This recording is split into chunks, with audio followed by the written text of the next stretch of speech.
Hey, you already have a peanut. What is this?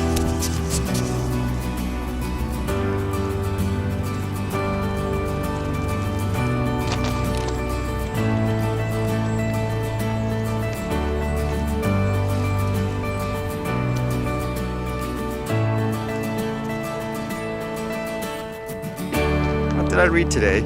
I read this one first. It related to the platform YouTube here, and essentially someone created a prank video, and because of that he got a jail sentence.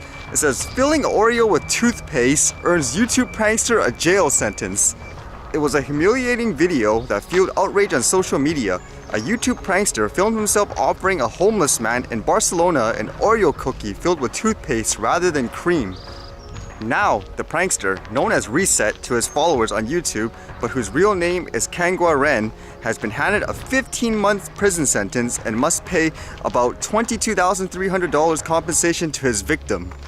It says he was found guilty of violating the moral integrity of the homeless man.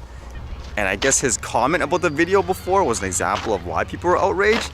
It says he acknowledged that, quote, he may have gone a bit far, but added that there was a, quote, positive side, saying this will help clean his teeth.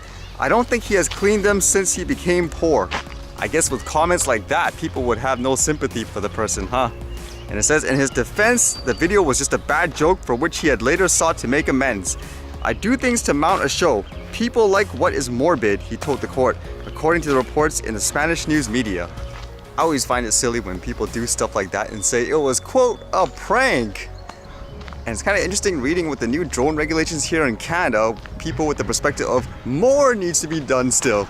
This one says, social impact of drones hasn't been taken into consideration, says law professor. New regulations for drones came into effect Canada June 1st, and while drone users have had a mixed reaction to the rules, one law professor has said the rules miss out on something big.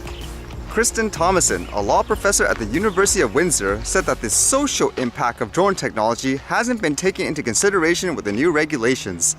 And with that, they're mentioning how privacy wasn't considered. It says here, these rules make it more possible for drones to be flown in more spaces, says Thomason. For the drone industry, that's great. The problem is that means we as individuals will be encountering drones more often. The impact on the people encountering the drones more often is what Canada has to think about, said Thomason, specifically worried about how people will feel if they end up, quote, under surveillance. That's not necessarily clearly laid out in the rules of general privacy protection right now. And then she referenced the tests, saying here, and while there is a new extensive test that drone operators have to take before they can take the skies, Thomason said privacy regulations aren't included on the tests. Who is going to step up? I would like to see Transport Canada take a broader understanding of what air safety means. What this made me think of in terms of the topic of drone regulations and all that is not just people who fly the drones that need to be educated per se, it's the general public overall. And dare I say, someone like her as an example, in my opinion, she should be educated about it as well. Why are you so afraid of the camera on a drone? I mean, if you think about it, driver's license, are you concerned when drivers don't have tests related to privacies? What happens when they put that dash cam on their car? You can literally see a bunch of stuff. There's even police nowadays asking people that pass by the scene of a crime, maybe you have footage, please show it, or look at it and show it if you see anything. People buy home security cameras that can see all the way to the end of the block, or businesses just off the street. Should everyone get a license for that as well? Why not be afraid of that? Because again, it's regular people that need to be educated. Because for things like the fear of drones with a camera on it, in my opinion, this is something that's taught. You're basically taught to fear the drone for some odd reason like here. Then what does that lead to? Hysteria. Then you're gonna try to make laws and stuff based around that, not actual facts. Just like, for example, with that airport in Mexico saying, oh, at first it must be a drone, which found out it wasn't true. But look at how many people use that as an example saying, oh yeah, these things can kill people and all that, so we need to make rules and all that right away. In my opinion, Transport Canada shouldn't be involved in any of this stuff. It should be things like the Privacy Commissioner or whatever. They should handle things on a broad scale. Again, my example is you want basically laws for privacy? There's already laws for privacy. If there's someone spying on you with a telephoto lens camera or anything like that, they can be punished for that. Like what, voyeurism? Doesn't matter what you use, drone, etc.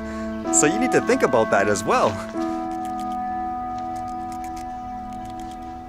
I Actually, this all reminds me of like a wild animal. You can basically fear the human, so to speak, that walks past you all the time, or eventually you realize, hey, this guy's my friend and all that.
Alright, see you guys later.